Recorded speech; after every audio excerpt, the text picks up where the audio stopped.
लो, remove कर दो। So this is intermolecular dehydration.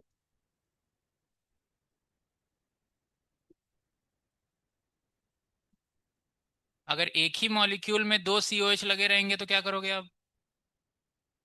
उसी में H2O निकाल दोगे, तो रिंग बन जाएगा। समझ गए? So these two are dehydrating agent. Dehydrating agent.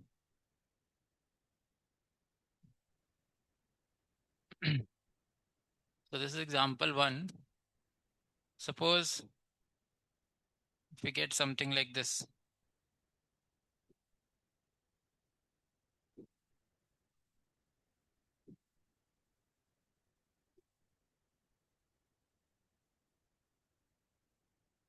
what we'll do, यहीं से निकाल देंगे, है ना? तो इंटर मॉलिक्यूलर हो जाएगा। बस दो ही टाइप का क्वेश्चन आएगा इस पे, आप समझ गए?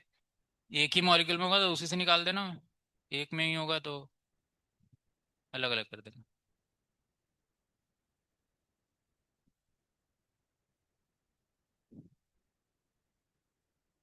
इस तरीके से।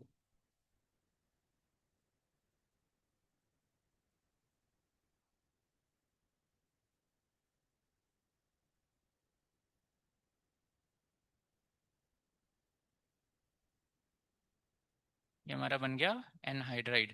ठीक है। Next reaction is Easter. अच्छा, ईस्टरिफिकेशन कहाँ पढ़ा था हमने?